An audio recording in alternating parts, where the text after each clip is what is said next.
नमस्कार। कार्यक्रम यो सातामा यहाँहरूलाई हार्दिक स्वागत छ। म रामप्रसाद भण्डारी। दर्शकवृन्द, मुलुकको समसामयिक राजनीति र जनसरोकारका महत्त्वपूर्ण विषयमा हामी यस कार्यक्रममा विचार विमर्श गर्दै आएका छौँ। यसै क्रममा आज हामीले स्टुडियोमा निम्ताएका छौँ आन्तरिक राजस्व विभागका उपमहानिर्देशक मुक्ति प्रसाद पाण्डेलाई। उहाँसँग खास गरी कोरोना भाइरसको सङ्क्रमणका बीच मुलुकको समग्र राजस्व सङ्कलनको अवस्था र राजस्व सङ्कलनमा देखिएका समस्या एवं चुनौतीका विषयमा केन्द्रित रहेर कुराकानी गर्दैछौँ। यहाँलाई कार्यक्रममा स्वागत छ। धन्यवाद।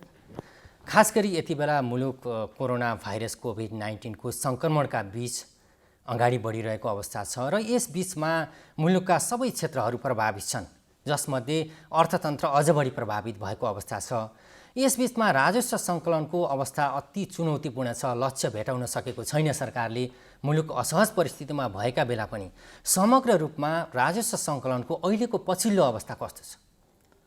यहाँले चर्चा गरे जस्तो मुलुक चाहिँ जटिल परिस्थितिमा छ र मुलुकको यस अवस्थामा चाहिँ अर्थतन्त्र बढी स्वभावैले प्रभावित हुने भयो।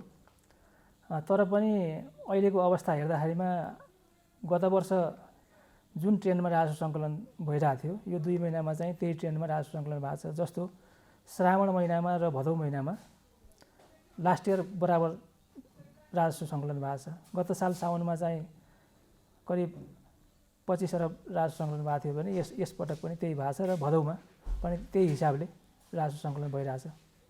समग्र रूपमा हेर्दाखेरि खास गरी कोभिड-19 को सङ्क्रमणको बीचमा कसरी यो राजस्व सङ्कलनको व्यवस्थापन सरकारले मिलाएको छ? खास गरी यति बेला कर बुझाउन जाने अवस्था पनि सहज छैन र करदाताहरू पनि आफै समस्या झेलिरहेको अवस्था छ। यो समग्र परिस्थितिलाई मध्यनजर गर्दै सरकारले के कस्तो सहुलियतपूर्ण व्यवस्था अथवा व्यवस्थापन गरिरहेको छ यस बीचमा? यहाँलाई थाहा छँदैछ, जस्तो आर्थिक ऐन 2077 ले करदातालाई चाहिँ लास्ट इयर बुझाउनु पर्ने करमा सहुलियत दिएछ। यो जस्तो साना करदाता खास गरी जसको वार्षिक 20 लाखसम्मको कारोबार छ र 2 लाखसम्मको आम्दानी हुने करदातालाई बुझाउनु पर्ने करमा 75% सहुलियत दिएछ। यसै गरी विभिन्न क्राइटेरियाका करदातालाई सबभन्दा कम भनेको 20% सहुलियत दिएछ। यो चाहिँ कर बुझाउनु पर्ने करमै आयकरमै सहुलियत हो भने यहाँलाई थाहा छँदैछ, हामीले चैत 11 गते लकडाउन भएपछि लकडाउनको अवधिभर र भदौको 7 गतेसम्म त्यो कर विवरण बुझाउने र कर बुझाउने म्याद पनि थप गरेका थियौँ र यो कर बुझाउने म्याद पर सार्ने र करमै सहुलियत दिने गरी 2 खालको चाहिँ सहुलियत दिएछ।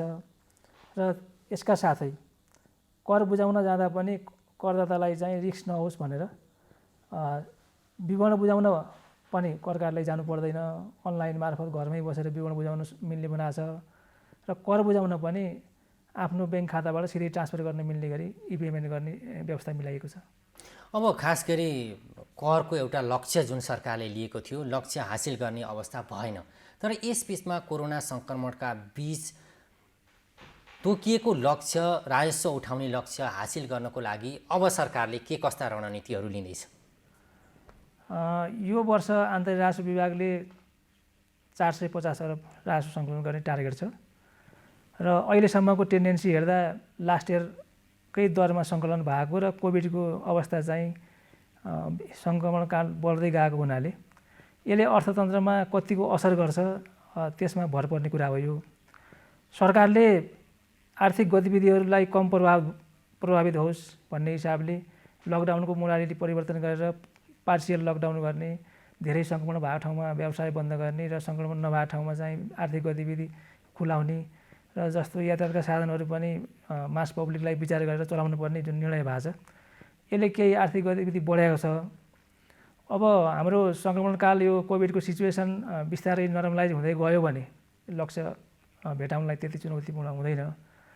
अब सिचुएसन वर्स हुँदै गयो भने यसले असर गर्ने नै हो स्वाभाविक रूपले। सरकारले वर्स सिचुएसनमा पनि लक्ष्यको नजिक पुग्नलाई अथवा अधिकतम राजस्व परिचालन गर्नलाई के गर्न सकिन्छ भन्ने हिसाबले रणनीति परिचालन गर्ने नै छ, गरिराखेकै पनि छ। यसको लागि आर्थिक गतिविधि भरसक आर्थिक गतिविधि सुचारू गर्ने नै सरकारको ध्येय हुन्छ।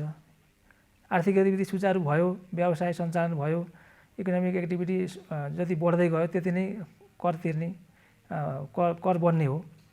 त्यो हिसाबले अहिलेको अवस्थामा आर्थिक गतिविधि जुन रूपमा चलिरहेछन् एकदम चाहिँ वर्स्ट सिचुएसन बाहेकमा आर्थिक गतिविधि डिस्टर्ब नहोस् भन्ने हिसाबले सरकार लागिपरेको छ र यसका साथै करदातालाई कर तिर्नलाई सहज वातावरण हुने हिसाबले जस्तो सिधै अनलाइन मार्फत पेमेन्ट गर्ने सुविधा भयो, घरमै बसेर विवरण पेश गर्ने सुविधा भयो र साथसाथमा चाहिँ अहिले यो कोभिडको सिचुएसनले गर्दा करदातालाई पनि कर्मचारीलाई पनि धेरै प्रभावित भएको छ। जस्तो हाम्रो 3-4वटा अफिसहरूमा चाहिँ सङ्क्रमण देखिएर केही साथीहरू चाहिँ कोभिड प्रभावित भएर निको भएर पनि फेरि काम सुरु गर्नुभएको छ।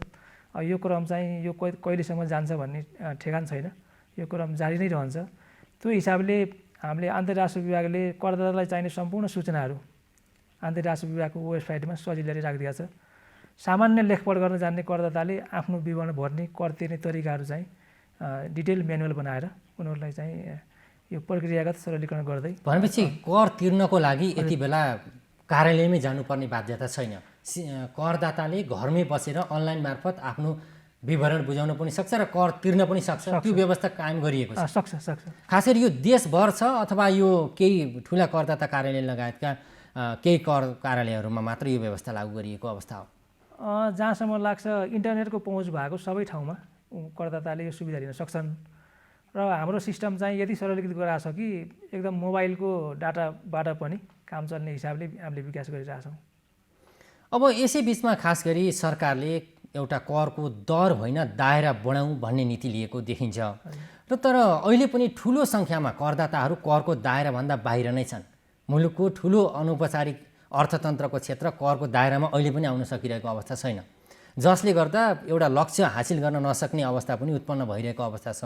यो समग्र परिस्थितिलाई मूल्याङ्कन गरेर सरकारले अब करको दायरा बढाउनको लागि के कस्ता रणनीतिहरू अथवा कार्यक्रमहरू सञ्चालन गरिरहेको अवस्था छ? हाम्रो जस्तो मुलुकमा स्वभावैले अनौपचारिक अर्थतन्त्रको मात्रा छ भन्ने यहाँले कुरा उठाउनु भयो, यसमा विमति राख्ने कुरो छैन।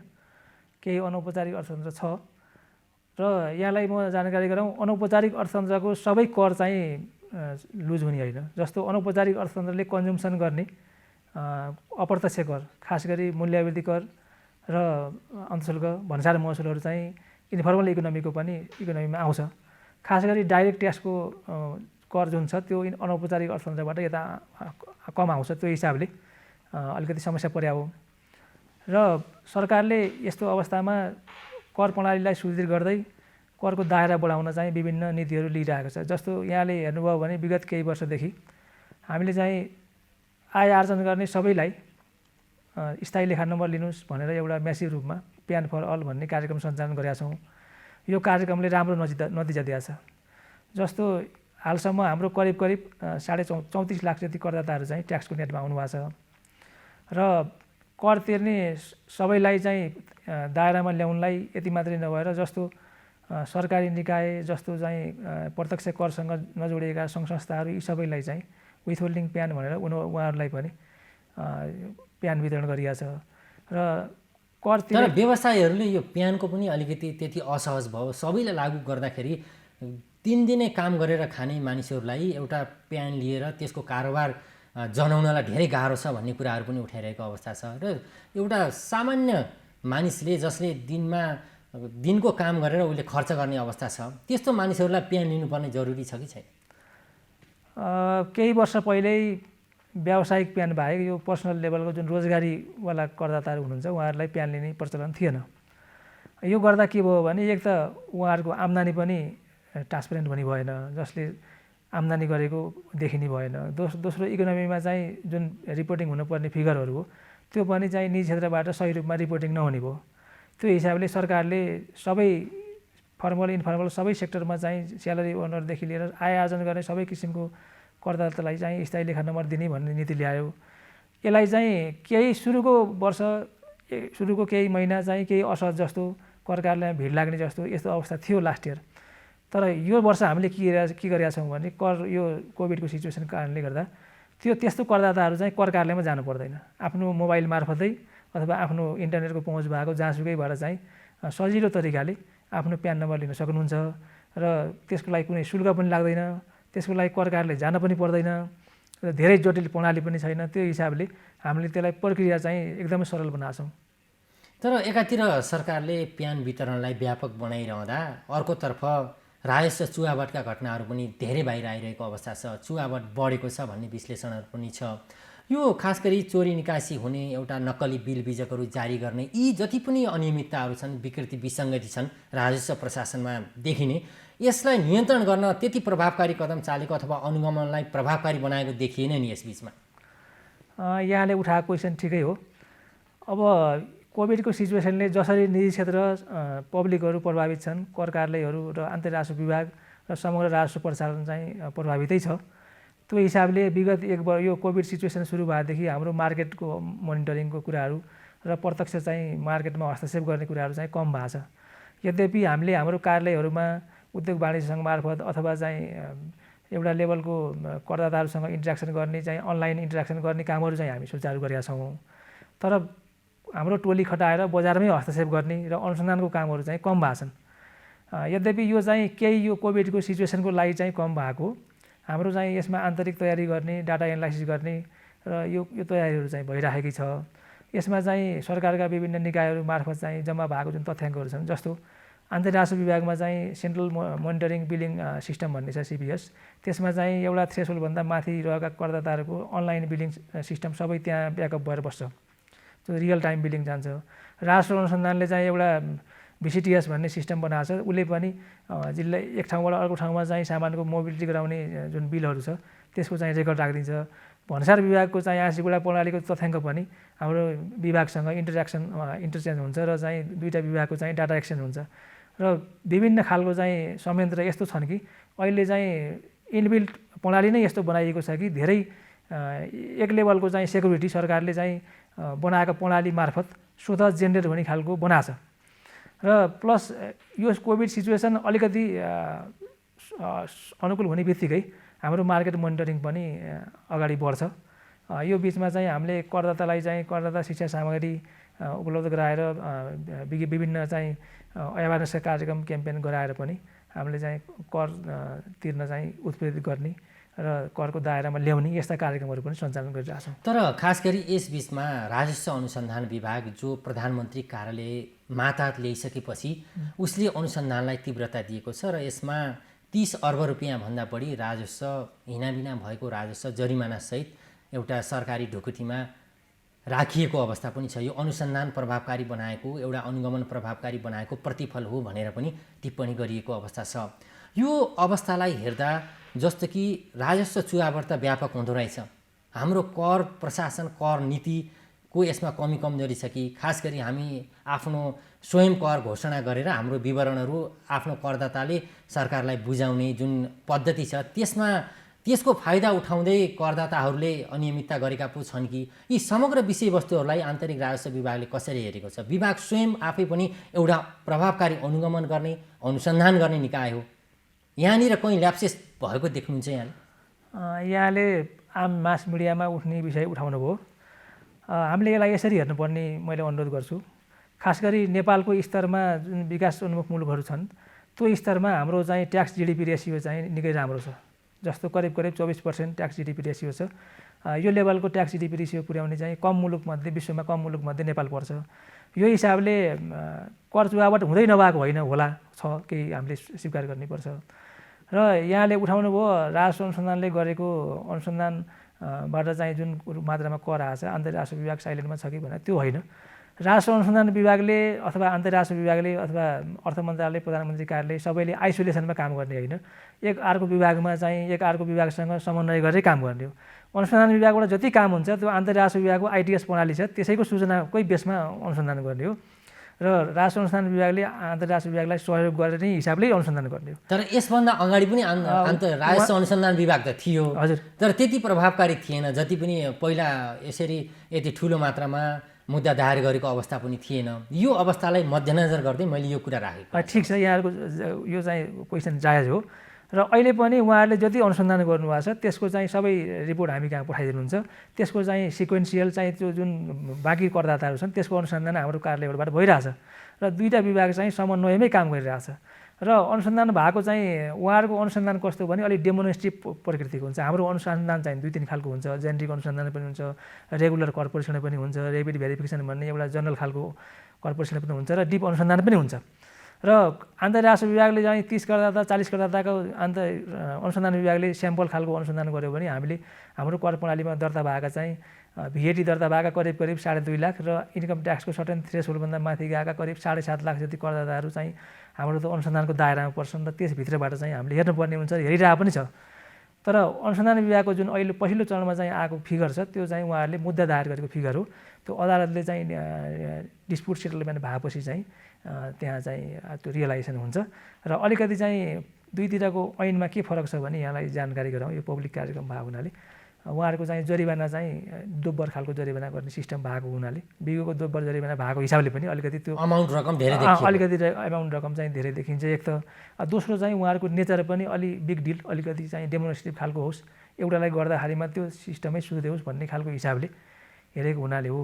र अहिले नक्कली कर विजयको बारेमा चाहिँ हाम्रो दुईवटा विभागको चाहिँ बेला बेलामा चाहिँ एकदम मिटिङ भएर कसरी जाने भन्ने सल्लाह भइरहेछ। नक्कली कर विजयको बारेमा चाहिँ अनुसन्धान अन्तर्राष्ट्रिय विभागबाट पनि भइरहेछ, हुँदैछ। त्यो कार्यालयहरूबाट भएको चाहिँ अलिक लामो प्रोसेस लाग्ने भएको हुनाले त्यसको रिजल्ट आउन अलिक टाइम लागेको हो। हाम्रो कार्यालयहरूले पनि दुईतिरकै सूचना लिएर प्रणालीको सूचनाबाट भेरिफिकेसन गरेर चाहिँ अनुसन्धान अगाडि बढाइराख्नु भएकै छ। अन्त्यमा खास गरी यहाँ आन्तरिक राजस्व विभागको एउटा उपमहानिर्देशकको हिसाबले काम गरिरहनु भएको छ। राजस्व प्रशासनलाई अझ बढी पारदर्शी बनाउँदै, यसलाई प्रविधि मैत्री बनाउँदै राजस्व सङ्कलनलाई एउटा लक्ष्य हासिल गर्ने दिशामा अहिले देखिएका चुनौतीहरू के हुन् र ती चुनौतीलाई सामना गर्नको लागि सरकारले लिएका कार्यक्रमहरू के छन्? यो हाम्रो कर प्रणालीमा चाहिँ दुईवटा खालको हिसाबले हेर्नुपर्ने हुन्छ। हजुरले यहाँले सुरुमा उठाए जस्तै कर प्रणालीको सबै अवयवहरू चाहिँ हामीले स्वयं कर निर्धारणमा ट्रान्सफर गरिसकेका छौँ। जस्तो आयकरको विवरण स्वयं कर निर्धारण हुन्छ, VAT को विवरण स्वयं कर निर्धारण हुन्छ, अन्तर्शुल्कको विवरण पनि स्वयं कर निर्धारणै गरेर पेश गर्छ, भन्सारको डिक्लेरेसन पनि सबै स्वयं करमा आधारित छ। त्यो हिसाबले यी सबै प्रक्रियालाई चाहिँ सरकारले सहजीकरण गरेर छिटो गर्ने, करदातालाई सजिलो बनाउने र प्रक्रिया पारदर्शी गर्ने यतापट्टिबाट एउटा काम भएको छ भने बाँकी चाहिँ इन्फोर्समेन्टको पाटो छ अर्को सरकारले गर्ने। जस्तो जसले कर तिर्न आनाकानी गरेको छ अथवा कम कर तिरेको छ अथवा कर छली गरेको छ, यस्तो खालको करदाताहरूलाई चाहिँ कर परीक्षण अनुसन्धानको दायरा बजार अनुगमनबाट चाहिँ दायरामा ल्याउने, कारबाहीको प्रक्रिया अगाडि बढाउने र त्यसबाट डेमोन्स्ट्रेटिभ इफेक्ट गरेर अरू करको दायरा बढाउने, यो दुवै खालको कार्यक्रमहरू चाहिँ साइमल्टेनियसली अगाडि बढाएको छ। र विगत केही वर्षदेखि हेर्नुभयो भने हामीले चाहिँ यो सूचना प्रविधिको म्यासिभ प्रयोग गरेर करदातालाई चाहिँ सहजीकरण गर्ने र करदाता शिक्षा प्रदान गर्ने यी सबै कुराहरूमा चाहिँ एकदम प्रविधि मैत्री हिसाबले काम गरिरहेछौँ। जस्तो यहाँले कारबाहीको प्रसङ्ग उठाउँदा धेरै अनियमितताहरू हुन्छन्, चुहावटका कुराहरू हुन्छन्, तर कारबाही भए प्रभावकारी रूपमा कार्यान्वयन एउटा कारबाहीलाई अगाडि बढाइएको, कारबाही गरिएको भनेर ठोस रूपमा बाहिर आउने गर्दैनन्। यो कारण के हो यसमा? अब अलिकति हाम्रो कमजोरी चाहिँ जति काम गरिएको छ त्यति मिडिया हाइलाइट गर्न सकिएन कि जस्तो चाहिँ लाग्छ। आफ्नो 1 वर्षको अनुभवमा काम चाहिँ धेरै भएको छ तर त्यो मिडिया हाइलाइट भएन, कभरेज भएन भने त्यो कुराहरू चाहिँ पछाडि पर्दछ। र अर्को के पनि देखियो भने कहीँ एउटा सानोतिनो खालको कर चुहावटको सानो शङ्काको घटना भयो भने त्यो एकदम मेसिभमा चाहिँ अगाडि जाने र विभागले चाहिँ ठुलै काम गर्दा भने त्यो मिडिया कभरेज गराउन चाहिँ अलिक गाह्रो हुने त्यस्तो खालको चाहिँ महसुस भएको छ। नत्र हामीले केही नै नगरिकन बसेका भएदेखि त यस्तो सिचुएसनमा 5-5 महिना चाहिँ लकडाउन भएर एकदम इकोनोमी ठप्प भए बेला पनि लास्ट इयरभन्दा यो अघिल्लो वर्षभन्दा हामी लास्ट इयरमा चाहिँ करिब 7% ग्रोथमा चाहिँ राजस्व सङ्कलन गऱ्यौँ। जबकि यहाँहरू सबैले देख्नु भएको थियो कि अदालतदेखि सबैतिर हल्लाखल्ला भएर राजस्व तिर्न सरकारले यसो गरौँ भन्ने खालको कुराहरू आएकै थिए र पनि स्वतःस्फूर्त रूपमा हाम्रो इनबिल्ट मेकानिजमले 107% राजस्व बढाउँ। र अहिले अवस्थामा पनि यहाँलाई थाहा छँदैछ हाम्रो अधिकृतहरू पनि कर अधिकृत पनि प्रभावित छन्, करदाता पनि प्रभावित छन्, तर लास्ट इयरको बराबर त हामी ग्रोथ गरिरहेछौँ। यसलाई चाहिँ नराम्रो विकास नभएको हिसाबले हेर्नुहुन्न। र रहेको कुरा केही समस्याहरू प्रणालीमा रहन्छन्, यो बारम्बार आउँछन् रहन्छन्। यो कुरा चाहिँ समस्या भएर नै हामी त्यो ठाउँमा बसेका हौँ। यो समस्या चाहिँ डे टु डे हामी चाहिँ सरकारका निकायहरूमा समन्वय गर्दै अनि अगाडि बढ्ने हो। समस्या चाहिँ लर्निङ बाई डुइङ गर्दै अगाडि जाने हो र करदाता शिक्षा बढाउँदै जाने हो र इन्फोर्समेन्ट पनि बढाउँदै जाने हो। हस् त, यहाँ कार्यक्रममा आएर आफ्ना महत्त्वपूर्ण विचारहरू राखिदिनु भयो, यहाँलाई धन्यवाद। अन्तर्राष्ट्रिय विभागको तर्फबाट यति समय दिएर यहाँ कुरा राख्ने मौका दिनुभएकोमा नेपाल टेलिभिजन र यहाँलाई धन्यवाद। नमस्कार। आदरणीय दर्शकवृन्द, हामीले कुरा गऱ्यौँ आन्तरिक राजस्व विभागका उपमहानिर्देशक मुक्ति प्रसाद पाण्डेसँग। आजलाई कार्यक्रमबाट बिदा चाहन्छौँ। नमस्कार।